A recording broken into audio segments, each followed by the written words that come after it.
Today, we're going to make another shooter game in Scratch. In this game, you'll control a bear and shoot fruits flying across the screen.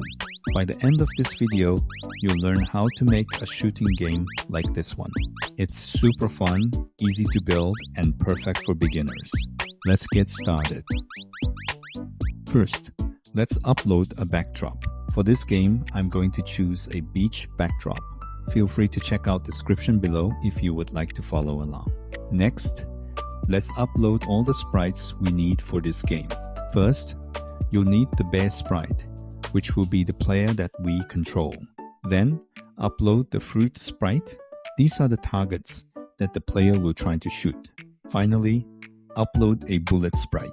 This is what the bear will fire to hit the fruits and score points.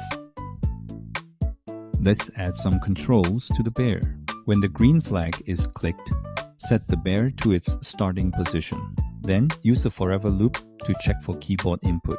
If the up arrow key is pressed and the bear's Y position is less than 50, then change Y by 90. This makes the bear jump to the next lane. After moving, use a wait until block and wait until the key is released. This ensures the action only happens once for each key press. Do the same for the down arrow key. If the bear's Y position is greater than -133, change Y by -90. Then wait until the key is released before allowing another move. Now the bear can smoothly move between lanes, making it easier to aim and shoot the fruits. Now let's make the bear shoot bullets. When the green flag is clicked, use a forever loop. If the space key is pressed, create a clone of the bullet and play a shooting sound. Then, add a 0.1 second wait so the player cannot spam too many bullets too quickly. Also, use a wait until block so we only shoot one bullet per key press. Now let's work on the bullet. When I start as a clone, first make the bullet go to the player position, then make it show. Use a forever loop to move the bullet forward by changing X by 10, so it travels across the screen.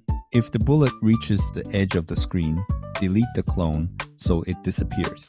Now the bullets will shoot forward smoothly. Now let's make the fruit move toward the player. When the green flag is clicked, make the fruit hide first. Then use a forever loop. Wait a random amount of time and create a clone of itself. When I start as a clone, first pick a random costume so different fruits appear each time. To make the fruit appear on one of the 4 lanes, we create a list called Y position. Add the 4 lane positions into the list, then randomly select one value from the list so the fruit spawns in a random lane. After that, make the fruit show. We also add movement by creating a speed variable and setting it to a random negative number. Then use a forever loop to change X by speed, making the fruit move smoothly toward the player. Now the fruits will spawn randomly, appear in different lanes, and move toward the bear. Now let's add what happens when the bullet hits the fruit. First, we create a score variable to track how many fruits the player has shot. We set the initial score to 0. Now add a condition. If the fruit touches the bullet, then increase the score by 1. Broadcast a hit message and make the fruit disappear. Let's make sure the bullet also disappears. Go back to the bullet sprite. When it receives the hit message, delete the clone so the bullet disappears immediately after impact. To end the game, let's add a condition. If a fruit touches the edge of the screen, it means the player missed the shot. When that happens, the game ends. And that's it. You've just created your own fruit shooter game in Scratch.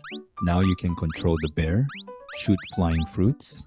If you enjoyed this tutorial, don't forget to like and subscribe, and I'll see you in the next game.